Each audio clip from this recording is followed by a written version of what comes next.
தேமுதிக அண்மை காலம் பார்த்து அதிமுகவை பாராட்டிட்டு வரும் பல சந்தர்ப்பங்கள்ல.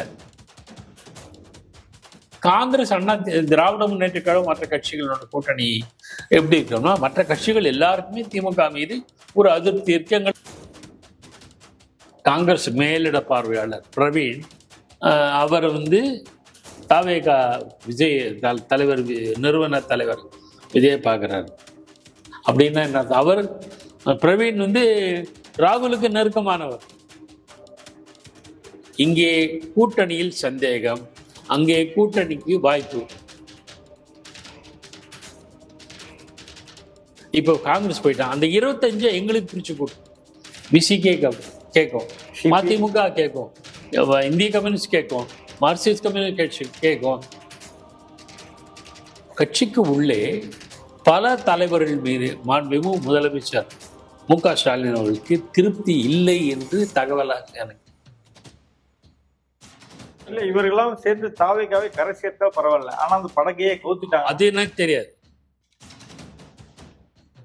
நாளைக்கு திமுகவிலிருந்து 2 பேர் தாவேகாவுக்கு போயிட்டேன்னா என்ன ஆகும்? அதுதான் டென்ஷன். தேர்தல் சின்னம் என்பது மிக முக்கியமா, கட்சியினுடைய பெயர் முக்கியமா. அந்த தனித்தன்மையை நிலைநாட்டிக் கொள்வதற்கு இந்த கட்சிகள்லாம் முயற்சி செய்யும். இதெல்லாம் பல்வேறு குழப்பங்களையும் தலைவலியும் திமுகவுக்கு ஏற்படுத்தக்கூடும்.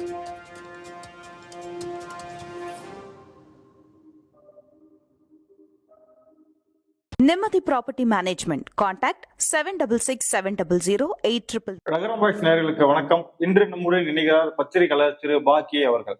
வணக்கம் சார். வணக்கம் ஹரி. 2026 தேர்தலுக்கு சில மாசங்களே இருக்கு. அதிமுக எதிர்கட்சியாக இருந்தாலும் மெகா கூட்டணிக்கு தயாரா இருக்கு. இது எப்படி பாக்குறீங்க சார்? ஆரம்ப காலத்திலிருந்தே கிட்டத்தட்ட பல ஆண்டுகளாகவே அதிமுக தலைமையிலான மெகா கூட்டணின்னு சொல்லி வர்றாரு கட்சியினோட பொதுச் செயலாளர் எடப்பாடி பழனிசாமி. அது ஒன்றும் பெரிய விமர்சனத்துக்குரிய கருத்து அல்ல. அது ஒரு தங்கள் கட்சியை உற்சாகப்படுத்துவதற்காகவும் தேர்தலில் வியூகம் வகுக்கிறதுக்காகவும் இருக்கலாம். இதை தவிர கடைசி நேரத்தில் எந்த மாறுதலும் ஏற்படக்கூடும்.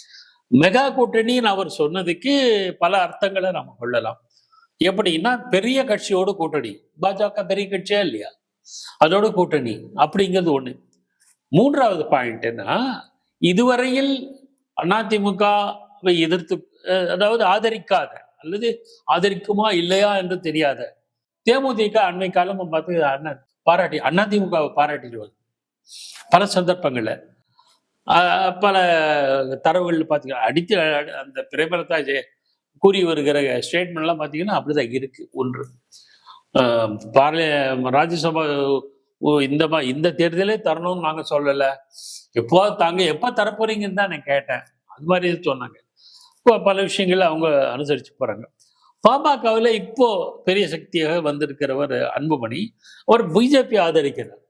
ஸோ பிஜேபி வழியாகவும் திமுக எதிர்ப்பும் இருக்கு, திமுக எதிர்ப்பு இருக்கு. 2 பேருக்கும் காமனா திமுக எதிர்ப்பு இருக்கு. இன்று வரையில் பிரேமலதா திமுகவை பாராட்டல, திமுக எதிர்ப்பு நிலையிலிருந்து அவங்க மாறினதா தெரியல.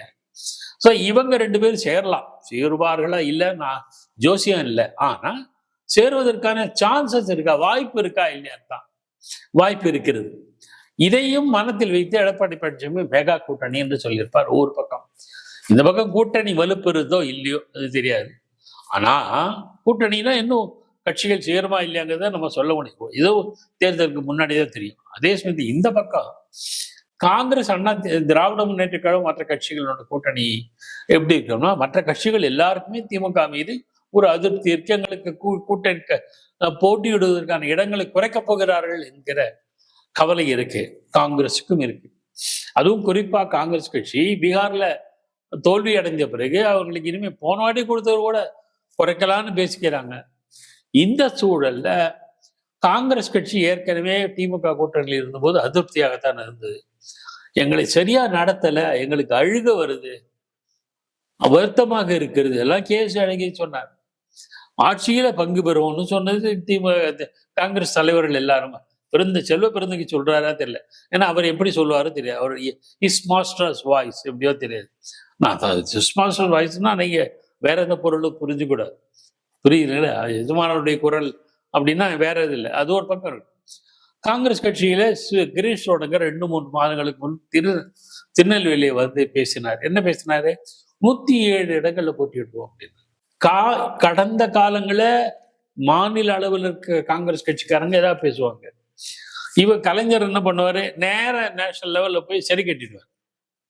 அப்படி கூட முடியாம போச்சு. ஒரு தடவை ரெய்டு நடந்தோடனே 60 63 ஆக்கி 63 நாயன்மார்னு விளக்கம் சொன்னவர். அது ஒரு பக்கம் இருக்கட்டும். இப்போ காங்கிரஸ் மேலிட பார்வையாளராக இருக்க கிரீஷ் ஷோடங்கரே வந்து என்ன சொன்னாரு? எங்களுக்கு 107. அப்போ அவங்க குறியா இருக்காங்க. அந்த 107 டிவிகே கிட்ட போனா கிடைக்காங்க.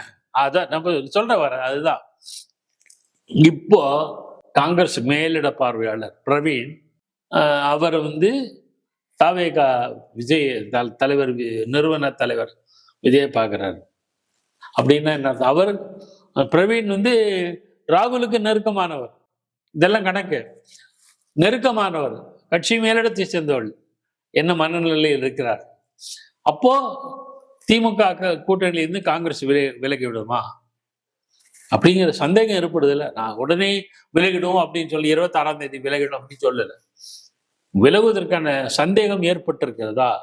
இங்கே கூட்டணியில் சந்தேகம், அங்கே கூட்டணிக்கு வாய்ப்பு, 2 இருக்கு. எப்படி நம்ம புரிஞ்சுக்கணும்? இத்தகைய சூழல்ல திமுக கூட்டணியில இப்ப காங்கிரஸ் போயிடுச்சுன்னு வச்சுக்கோங்க ஒரு பேச்சு. நான் எப்போவும் நான் சொல்லலை. இவங்க இப்படியே இருந்து மே மாசம் எலெக்ஷன்ல அவங்க கொடுக்குற 10 சீட்டோ 5 சீட்டோ வாங்கிட்டு போட்டிட்டாலும் சரி, நம்ம அதை பத்தி நமக்கு என்ன கவலை. மாறிடுச்சுன்னா மற்ற கட்சிகள் என்ன பண்ணுவாங்க? காங்கிரஸ் போயிடுச்சுல, 25 சீட்டு போன வாட்டி கேட்டாங்க, கொடுத்தீங்க. இப்போ காங்கிரஸ் போயிட்டான், அந்த 25 எங்களுக்கு பிரிச்சு கொடு. பிசிகே கேட்கும், மதிமுக கேட்கும், இந்திய கம்யூனிஸ்ட் கேட்கும், மார்க்சிஸ்ட் கம்யூனிஸ்ட் கேட்கும், முஸ்லீம் கட்சிகள் கேட்பாங்க. முஸ்லீம் கட்சிகள் அமைப்புகள், மனிதநேய மக்கள் கட்சி, மனிதநேய மக்கள் கட்சியில இன்னொரு பிளவு இருக்க, அது இவங்க பக்கம் இருக்கு. தமீமுன் அன்சாரி என் தம்பி தான், அவன் நல்ல மனிதர். அப்புறம் வந்து கொங்கு அமைப்புல 2 கட்சி இருக்கு, 2மே இவங்க கிட்ட இருக்கு. பாமக போனதுனால வேல்முருகன் இருக்காருல்ல, அவர் இந்த பக்கம். இவங்க எல்லாம் 25 எங்களுக்கு பிரிச்சு கொடுன்னு கேட்பாங்க. நெருக்கடி திமுகவுக்கு உருவாக கூடும், உருவாவதற்கான வாய்ப்புகள் நிறைய. இது வெளியிலேருந்து வர்ற நெருக்கடி திமுகவுக்கு கட்சிக்கு வெளியிலிருந்து வருகிற நெருக்கடியாக இருக்கக்கூடும். எதுவுமே நம்ம சொல்ல முடியும். இப்ப இருக்கிற சூழல் அப்படி இருக்கு. மழை ரொம்ப கருமேகங்கள் திரண்டுதுன்னா மழை வரதுக்கான வாய்ப்பு இருக்கா இல்லையா? அந்த மாதிரி அப்புறம் மழை மேகம்லாம் கலைஞ்சு போச்சுன்னு நாளைக்கு சொல்லுவீங்க. அது அல்ல. இப்ப வாய்ப்பு இருக்கா இல்லையா? வாய்ப்பு இருக்கு. ஒன்று கட்சிக்கு வெளியில, கட்சிக்கு உள்ளே பல தலைவர்கள் மீது மாண்புமிகு முதலமைச்சர் மு.க. ஸ்டாலின் அவர்களுக்கு திருப்தி இல்லை என்று தகவலாக எனக்கு கிடைச்ச தகவல். எதுல திருப்தி இல்லை சார்? அவங்களோட பர்ஃபார்மன்ஸு, அவங்களோட செயல் பேச்சு, ஏற்கனவே அது வெளிப்படையா சொல்லிட்டார்ல. விடிஞ்சா எனக்கு தூக்கமே வருதில்லை, விடிஞ்சா எவன் எந்த அமைச்சர் சர்ச்சைக்கு ஆவார் சொன்னவர் தானே. அவர் சொன்னது தானே, அவரே வாயால சொன்னது தானே, பதிவா இருக்குல்ல, காணொலி இருக்குல்ல. இப்போ அதை சொல்லலை, ஆனா அந்த இது இருக்கு, இந்த மாதிரி எல்லாம் புகார் வருது என்று. அதனால தான் பல பேர் மேல நடவடிக்கை எல்லாம் எடுத்துட்டு வர்றாரு. அது ஒரு பக்கம் இருக்கட்டும். ஸோ 2ஆம் கட்ட தலைவர்கள் மீது திமுக தலைவர் தமிழக முதலமைச்சர் மு.க. ஸ்டாலினுக்கு அதிருப்தி இருப்பதாக சொல்லப்படுது. வெளியிலேருந்தும் இடையூறு, உள்ளே இருந்து இடையூறு. இது திமுகவினே ஒரு விதமான பதற்றம். 3வது ஒரு பதற்றத்துக்கு காரணம், கரூர் சம்பவத்துக்கு முன்வரையில் தாவேகாவை எதிர்த்தாங்க, பதற்றமா இருந்தாங்க. கட்சி தொடங்கினோடனே நிறைய கும்பல் வந்துடுச்சுட்டு. கரூர் சம்பவத்துக்கு அப்புறம் அப்பா போட்டு அடிச்சுட்டு ஐயா இதான் நினைச்சாங்க. உண்மை ஐயா, கரூர் சம்பவம் முதல் நாள்ல இருந்தே, சம்பவம் நடந்ததுலேருந்தே இதுக்கு காரணம் விஜய் தான். 10 மணி நேரம் தாமதமாக வந்தது ஒரு தப்பு தான். விஜய் வந்து நம்ம சர்டிபிகேட் கொடுக்க முடியாது, அவர் மீது ஏகப்பட்ட பிழைகள் இருக்கு, அதெல்லாம் ஒரு பங்கா இருக்கட்டும். ஆனா திமுக ஆட்சி மீது எந்த விதமே தப்பே இல்லை அப்படின்னு சொல்ல முடியாது. ஆனா என்ன பண்ணாங்க? அதிகாரிகள் பேசினாங்க. உண்மையான கமிஷன் அமைச்ச பிறகும் அதிகாரிகள் பேசினாங்க, அரசியல்வாதிகள் பேசினாங்க. கரூரினுடைய முன்னாள் அமைச்சர், கரூரை சேர்ந்த செந்தில் பாலாஜி பேசினார். எல்லாரும் பேசினாங்க. யாரை பார்த்தே? தாவேகா. அப்ப தாவேகா பற்றி ஒரு பதற்றம் இருக்கு. கரூர் சம்பவத்தின் போது இந்த நெரிசல் இவ்வளவு பேர் ஏறதுக்கு எடப்பாடி பழனிசாமி ஒரு அழகான வழிகாட்டுதல் சொன்னார்.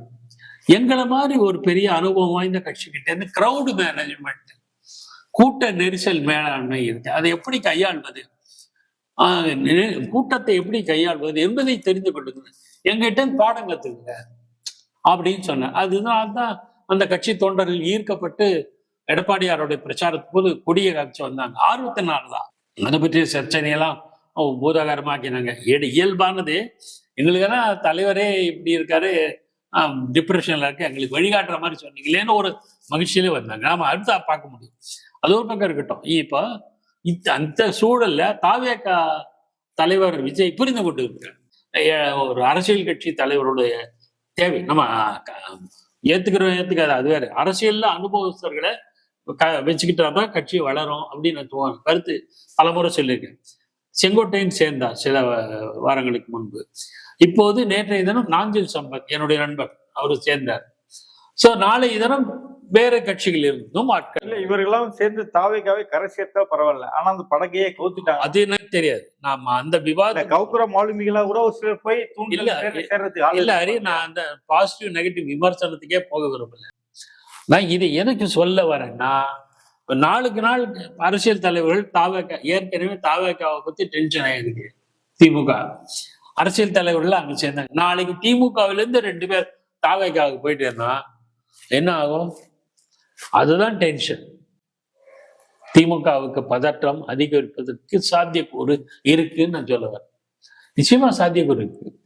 ஸோ வெளியிலேருந்து மற்ற கட்சிகளுடைய நெருக்கடி, உள்ளே இருந்து கட்சியினுடைய பல்வேறு தலைவர்கள், 2ஆம் கட்ட தலைவர்கள் மீதான முதலமைச்சர் தலைவர், கழக தலைவருக்கு இருக்கிற அதிருப்தி, 3வது மாற்று கட்சியினருடைய அரசியல் நிகழ்வுகள், இதெல்லாம் திமுகவுக்கு ஒரு பதற்றத்தையும் டென்ஷனையும் ஏற்படுத்துது. அப்படிதான் நான் பார்க்கிறேன். எடப்பாடி அவர்கள் அதிரடியாக இப்ப வேட்பாளர்களையும் அறிவிக்க போறதான தகவல்கள் வந்துட்டு இருக்கு. ஆனா திமுக பாத்தீங்கன்னா வேட்பாளரை அறிவிப்பதிலே பெரிய சிக்கல் இழுபறி இருக்கு, ஒரு சிக்கல் எழுந்திருக்கு அப்படின்ற மாதிரியான தகவல் வந்துட்டு இருக்கு. இது ரெண்டு எப்படி பாக்குறீங்க? இல்ல, நாம எடப்பாடி பழனிசாமி அவர் கன்சிஸ்டன்டா ஜூலை 7ஆம் தேதியிலிருந்து அவர் தீவிரமா பிரச்சாரம் பண்றாரு சார். அதுல அவர் தொய்வு எதுவும், அவர் நீப்புதான் வேட்பாளர்கள், அது வந்து கட்டுப்போனா ஒண்ணுமே மாற்றுகிறதே இல்லை. அவர் என்ன சொல்ல போறாரு அதை கட்சியிலிருந்து கேட்பாங்க, இல்லை நிச்சயம் மாற்றுகிறதே. கட்சியா கன்சாலிடேட் பண்ணி தன் கீழே கொண்டுட்டாரு. கட்சிக்கு தேவையான பரப்புரை மேற்கொள்ள ஆரம்பிச்சிருக்காரு. இன்னும் கூட தீர்மானமா செயல்படுவார்னு நான் எதிர்பார்க்கிறேன். ஆனா கோபிச்செட்டிப்பாளையத்துல ஒரு பின்னாடி இருக்குன்னாங்க, அங்க ஒண்ணுமே இல்லையே. கோபிச்செட்டிப்பாளையத்துல வெற்றிகரமா பிரச்சாரம் பண்ணிட்டாரு. இல்ல எல்லா இடத்தையும் போனா ஒரு மிகுதிக்கு அப்பாலதான் ஒரு கூட்டத்தை நம்ம பார்க்க முடியும். எதிர்பார்த்த அளவுக்கு கூடுதலா இருக்கு. ஆகையினால எனக்கு இன்னும் பெரிய அளவு அவருக்கு இனிமே அது பாதிப்பு, இதை கடந்துடுவார். நேஷனல் லெவல்ல பாருங்க, பிஜேபி பொதுமக்களும் சரி, அதிமுக தொண்டர்களும் சரி அவரை ஏத்துட்டாங்க தலைவரா. அது ஒரு பக்கம் இருக்கட்டும் சார், அதெல்லாம் முடிஞ்ச முடிவு. அது தேசிய அளவில் பாஜக கடந்த தேர்தல் என்ன சொல்லிச்சு, நீங்க சசிகலா சேர்த்துக்குங்க, டிடிவி சேர்த்துக்க சொன்னாங்க. இதே அமித்ஷா எவ்வளவு ஸ்ட்ராங்கான ஆளு அவரு, போன முறை சொன்ன, இந்த வரை சொல்லவே இல்லை. மாறாக மாற்று தலைவர்கள் ஓபிஎஸ் போயிட்டு வந்தாரு, சொன்னேன்னு சொல்லிட்டு வந்தாரே தவிர என்ன நடந்தது? ஒண்ணும் நடக்கல. சோ அவங்க மத்தியில் தேசிய அளவில் இருக்க பாஜகவுக்கும் இவர் தான் தலைவர் அண்ணா, இதை மாற்றுக்கிறது கிடையாது. கட்சி சாலிடா இவர் பக்கம் வந்துச்சு. சோ அவர் தலைமை ஏற்றுப்போம். எடப்பாடி தலைமையிலான கூட்டணி, கூட்டணி ஆட்சினா என்னமோ அமைச்சர் சொல்லணும். கூட்டணி அமைச்சரவைங்கிறது வேற, கூட்டணி ஆட்சிங்கிறது வேற. திமுக ஆட்சின்னு வச்சுங்களேன், அதுக்கு இப்ப விபி சிங் ஆட்சி, அது கூட்டணி அரசு தான். ஆனா அந்த கூட்டணியில அவரை ஆதரித்த பாஜக இடம்பெறவில்லை. அமைச்சரவை, கூட்டணி அமைச்சரவை கிடையாது, ஆனா கூட்டணி ஆட்சி. பாஜக சப்போர்ட்ல தான் விபி சிங் இருந்தார். பாஜக விட்ரா பண்ணோன்னே என்னாச்சு? விபி சிங் கவிழ்ந்துச்சு. அது இயல்பு தானே. அதே மாதிரிதான் கூட்டணி அரசுன்னா எடப்பாடி தலைமையில ஒரு ஆட்சி அமையுது, அதுக்கு கொண்டு வர திட்டங்கள் சட்டங்களை பாஜக ஆதரிக்கும். ஆதரவு கொடுப்பாங்க. பாஜக ஆதரிக்கும், தமாக ஆதரிக்கும், நாளைக்கு சேர போற பாமக ஆதரிக்கும், நாளைக்கு மறுநாள் சேர போற தேமுதிக ஆதரிக்கும். முடிஞ்சு போச்சு. அதான் கூட்டணி அரசுங்கிறது. கூட்டணி ஆட்சி, கூட்டணி அமைச்சரவைன்னு சொன்னாரா? அதாவது அலையன்ஸ் பார்ட்டி கேபினட்னு சொன்னாரா? இல்லையே. அமித்ஷா அப்படியே சொல்ற இல்ல, அதனால அது பிரச்சனை கிடையாது. நம்ம அந்த விவாதத்தை ஸோ ஸ்ட்ராங்கா இருக்க. ஸோ இவரை என்ன முடிவு எடுத்தாலும் அதை பாஜக மேலிடம் நிராகரிக்கல, மாறாக ஏற்றுக்கொண்டிருக்கு. இப்போ அது டிடிவி தினகரனோ மற்றவர்களோ பார்த்தீங்க ஓபிஎஸ்சியோ பாஜக மேலிடம் சீண்டுவதாக தெரியவில்லை. அவரோட விளைவுதான் அவங்க வெளில போறாங்க. திமுக வேட்பாளர் அறிவிக்கிறதுல அந்த குழப்பங்கள். திமுகவில் 2ஆம் நிலையில் இருக்கிற தலைவர்கள் தங்களோட வாரிசுகளும் களத்தில் இறங்கணும்னு ஆசைப்படுறாங்க. ஏற்கனவே எம்பியா இருக்கிற டிஆர் பாலுவோட மகன் இங்க அமைச்சர் டிஆர்பி ராஜா, அவர் தான் ஃபாக்சர் விஷயத்துல அற்புதமா பேசினாரு, உங்களுக்கு தெரியும். வெள்ளைக்கை கூட கொடுத்தாருல்ல, அது ஒரு பக்கம். ஏற்கனவே ஆற்காடு வீராசாமியோட மகன் கலாநிதி வீராசாமி வட சென்னை. இவர் பொன்முடியுடைய மகன் கௌதம் சிகாமணி, அப்புறம் இவர் துரைமுருகனுடைய மகன் கதிர் ஆனந்த், கேஎன் நேருடைய மகன் அருண், இப்படி எல்லா வாரிசுகளா வந்துடுச்சு. அடுத்து எல்லா அந்த வாரிசுகளுக்கெல்லாம் டிக்கெட் கொடுக்கணும், மந்திரி கொடுக்கணும் கூட சொல்லுவாங்க. இந்த நெருக்கடி அதனால திணறுது. இப்ப இதெல்லாம் நம்ம கேள்விப்பட்டதான், இதெல்லாம் உறுதியா சொல்ல முடியாது. திமுகவிலேயே வேட்பாளர் லிஸ்ட் 2-3 பேர் வேட்பாளர் லிஸ்டா இருக்கான். கட்சிக்காரங்க இந்த மாதிரி சொல்றது, எங்களோட பையனுக்கு, என் மச்சானுக்கு, மாமனுக்கு, அது ஒரு லிஸ்ட். அப்புறம் உதயநிதி அவர் விரும்புகிற நிச்சயம் அடுத்த தலைமுறையில் நம்ம அதை லாஜிக்கா ஒத்துக்கணும். அடுத்த தலைமுறையில அதுக்கு அடுத்த ஜெனரேஷன் கட்சிக்கு வந்து நடத்தணுங்கிற எதிர்பார்ப்பு இருக்குதான் செய்யும். முக ஸ்டாலினுக்கு இருந்தது, சிறப்பாக செயல்பட்டாங்க, மாற்று கருத்தை சொன்ன, விமர்சிக்கல, யதார்த்த சொன்ன. அப்ப உதயநிதி ஸ்டாலின் இப்ப வந்துட்டாரு, துணை முதலமைச்சராகவே வந்துட்டார். கழகத்தினுடைய முக்கிய பொறுப்பு இளைஞரணி அந்த பொறுப்பு வந்த பிறகு தன்னுடைய ஆதரவாளர், தனக்காக கட்சிக்கு உழைத்தவர்கள், தன்னுடைய ஆதரவாளர் உழைப்பினால கட்சி பெற்ற வெற்றி, இதெல்லாம் கணக்குல போட்டு அவர் ஒரு பட்டியலை கொடுப்பார் இல்லையா? இன்னும் சில பேர் கட்சியில் சேர்ந்தவர்கள், கட்சியை சேராதவர்கள், கட்சியினால் ப்ரொமோட் செய்யப்படுகிறவர்கள், அவங்களோட லிஸ்ட் கிடைக்கும். நம்ம யாருன்னு டீட்டெயில சொல்ல வரும், நமக்கு தெரியாது. 2-3 லிஸ்ட் இருக்கும், குறைந்தபட்சம் 3 லிஸ்ட் இருக்கும். அதுல 2 லிஸ்ட். இதெல்லாம் இப்ப பேசப்பட்டு வருது. இப்ப இந்த லிஸ்ட்ல எதை தேர்ந்தெடுக்குதுன்ற குழப்பத்துல கழக தலைமை இருக்கும். இல்ல சபரீசன் அவங்களோட பங்களிப்பு என்னவா? அதான் சொல்றாங்க, நான் அது பேரை சொல்ல தவிர்த்துட்டேன். ஏன்னா நமக்கு தெரியாத அதிகாரம் வரும். ஆனா பரவாயில்ல, எல்லாரும் பேசுறேன். இல்ல அவர் வெறும் தேர்தல் வியூக அமைப்பாளரவே இருந்துருவாரா, இல்ல கேண்டிடேட்ஸ் நிக்கத்துல எல்லாம் தலையிட்டு இருக்குமா? தேர்தல் வியூக அமைப்பாளர் வகுப்பாளராக இருப்பது வியப்பில்லை, சரியதான். இயல்பா வரவேற்க வேண்டிய சமாச்சாரம் தான். அதே சமயத்தில் அவருக்கென்று ஆதரவாளர்கள் இருக்கக்கூடும். அவர்களுக்கும் ஒரு வாய்ப்பு தரணும், சட்டப்பேரவை தேர்தலில் போட்டியிட வாய்ப்பு தரணும்னு அவரும் ஏதாவது பட்டியல் வைத்திருக்க கூடும் என்று சொல்லப்படுகிறது. பரவலா சொல்றதுதான். பரவலா சொல்லும்போது இதை யாரும் மறுத்த மாதிரி தெரியல, அதனால இருக்குமோ என்ற சந்தேகத்தை ஏற்படுது இல்லையா? அதனால அது ஒரு சொல்லப்படுகிறது, இருக்கலாம். இதெல்லாம் கட்சிக்கு தேர்தல் நெருங்க பட்டியலை தயாரிப்பதில் எந்த அளவுக்கு அவருக்கு பதற்றம் நேரும்னு தெரியாது நமக்கு. பொறுத்திருந்து பார்ப்போம். 2026 திமுக தேர்தல் வீகம் எப்படி இருக்கும் சார்? அதுதான் அவங்க என்ன பண்ண போறாங்க வியப்பா இருக்கு. ஏனென்றா அவர்கள் கடந்த தேர்தலில் அளித்த வாக்குறுதிகள் பெரும்பாலானவை நிறைவேற்றப்படலை. நிறைவேற்றப்பட்டவையும் பூர்ணமாக இல்லை, இருந்தாலும் அதை ஒதுக்கிடுவோம். பல கோரிக்கைகளை வாக்குறுதிகள் நிறைவேற்றப்படாததுனால அதை ஏன் மீண்டும் சொல்வார்களா? சொன்னா அதெல்லாம் நாங்க நிறைவேற்றல, 5 வருஷத்துல பண்ணலன்னு எக்ஸ்போஸ் ஆயிடுவாங்க. சரி, அப்படியே இருந்தாலும் சொன்னா மக்கள் இதாங்க ஏற்கனவே சொன்னாங்க, ஒன்றும் நடக்கல அப்படின்னு அதன் மீதான நம்பகத்தன்மை குறைஞ்சு போயிடும். அது அவங்களுக்கு பின்னடைவா இருக்க போகும் இல்லையா? அதனால என்ன பண்ண போறாங்க? வியூகம், பல்வேறு வியூகங்கள் என்ன அமைப்பாங்க தெரியல நமக்கு. ஏன்னா புதிதாக ஏதோ வாக்குறுதிகள் கொடுப்பாங்களா?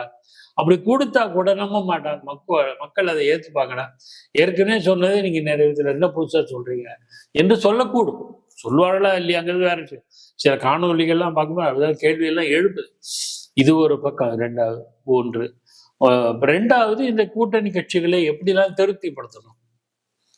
எல்லாருமே அப்படியே எல்லா கூட்டணி கட்சிகளும் இவங்க பக்கம் இருக்காங்க, நம்ம மறுக்கல. அப்படியே இருந்தாலும் இவங்களை எப்படி திருப்தி செய்ய போறாங்க? ஏன்னால கடந்த 5 ஆண்டுகள்ல பெரிய அளவுக்கு திருப்தி செய்ததாக தெரியவில்லை என்பது தெரியும். ஏன் அப்படின்னு கேக்குறீங்களா? நாங்க சொந்த சின்னத்துல தான் போட்டிடுவோம். சொன்னது யார்? விடுதலை சிறுத்தைகள். நாங்க சொந்த சின்னத்துக்காக எதையும் செய்வோம், போட்டியிடுவோம். சொன்னது யார்? மதிமுக. எங்களுடைய கோரிக்கைகள் நிறைவேற்றப்பட வேண்டும், இவங்களோட நிழல்ல நாங்க இல்லை அப்படி சொன்னது யாரு? கம்யூனிஸ்டுகள். ஆட்சியில பங்கு கேட்போம், ஆட்சியில் பங்கு கேட்பது எங்களுடைய நீண்டகால கோரிக்கை. சொன்னது யாரு? காங்கிரஸ். கூட்டணி கட்சிகளோட இந்த நிர்பந்தம் இருக்கா இல்லையா? இந்த நிர்பந்தங்களுக்கு என்ன தீர்வு காண போறாங்க? 2016 தேர்தலில் சார் அதிமுக வந்து எல்லா தொகுதிகளுமே இரட்டை சின்னத்தில் தான் கண்டிப்பாக பண்ணாங்க. அதே மாதிரி இந்த தடவையும் திமுக அது போல பண்ணலாம், சக்சஸ் கொடுக்கும் அப்படின்ற யோசனையும் இருக்கு அப்படின்னு. அது வந்து கை கொடுக்குமா? அது அந்த மாதிரி இருக்கலாம். அது கை கொடுக்குமா இல்லையாங்கிறது வேற விஷயம். ஒருவேளை கை கொடுக்குதுன்னு வச்சுக்கிட்டீங்கன்னா கூட்டணியில் இருக்கிற கட்சிகளுடைய தனித்தன்மை போயிடும். இல்ல, அவர்கள்லாம் வெளியேற்றப்படலாம் இல்லையா? வெளியேற்று வந்து இங்க பலம் சேர்ந்து அது இன்னும் மோசம் கட்சிக்கு பின்னடைவு தான் ஏற்படுத்தும் திமுக கூட்டணிக்கு. நீங்க அந்த ஒரு கட்சிக்கு இப்ப பர்டிகுலர் விடுதலை சிறுகை 6 சீட்டு கொடுக்குறாங்க அப்படின்னா 3 சீட்டு தனி சின்னம், 3 சீட்டு உதயசூரியன் அப்படின்னு சொன்னா அப்படின்னு நடந்தா அந்த கட்சியை ஏத்துக்குமா? ஏற்கனவே அந்த மாதிரி ஒரு தடவை ஏத்துக்கிட்ட பார்லிமெண்ட் எலெக்ஷன்ல இவங்க விடுதலை சிறுத்தைகள். ஆனா அவங்க கடைசியில் என்னாச்சு? ஒருத்தர் திமுக வேட்பாளராகத்தான் திமுக இருந்தாரு, ஒருத்தர் வந்து திமுக அதாவது விசிக்கு உறுப்பினராக தான் இருந்தாரு. அந்த மாதிரி எல்லாம் அது குழப்பத்தை ஏற்படுத்தும். ஸ்டேட்மெண்ட்ல எல்லாம் பார்லிமெண்ட்ல பேசுறதோ, மக்களவையில, மாநிலங்களவை, நாளைக்கு சட்டப்பேரவையில பேசினா உங்க கட்சிக்கு தான் ரெப்ரசன்டேட்டிவ் பேசியாச்சே அப்படின்ட்டு இவங்க எல்லாம் எங்க கட்சி ஆட்களை தான் போட்டிட்டாங்க, உங்களுக்கு வாய்ப்பு இல்லைன்னு மறுக்க தெரியாது. ஸோ அந்த தனித்தன்மையை இழப்பதற்கு எந்த கட்சியும் விரும்பாது.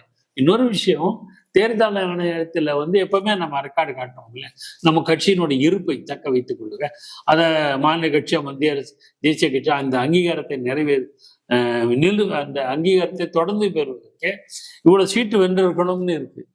இவ்வளவு பார்லிமெண்ட் சீட்டு, இவ்வளவு சட்டப்பேரவை சீட்டு, இவ்வளவு வாக்குகள் பெற்றிருக்க வேண்டும். அதாவது அந்த கட்சி வேட்பாளர் எந்த சின்னத்தில் போட்டியிட்டாரோ அந்த கட்சியினுடைய வேட்பாளர்கள் இவ்வளவு பர்சன்டேஜ் வாங்கி இருக்கணும், இவ்வளவு வாக்குகள் பெற்றிருக்கணும், இவ்வளவு கணக்கெல்லாம் இருக்கு.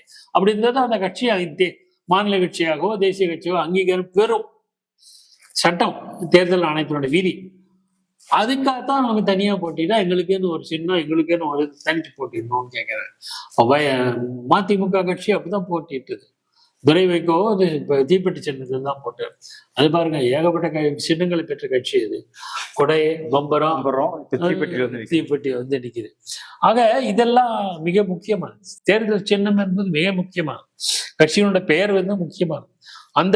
அந்த தனித்தன்மையை நிலைநாட்டிக் கொள்வதற்கு இந்த கட்சிகள்லாம் முயற்சி செய்யும். இதெல்லாம் பல்வேறு குழப்பங்களையும் தலைவலியும் திமுகவுக்கு ஏற்படுத்தக்கூடும், மாற்று கருத்து இல்லை. நடப்பு அரசியல் வந்து பல்வேறு கருத்தில் இப்போதைக்கு மிக்க நன்றி. இழகரம் அலைவரிசைக்கு நெஞ்சார்ந்த நன்றி.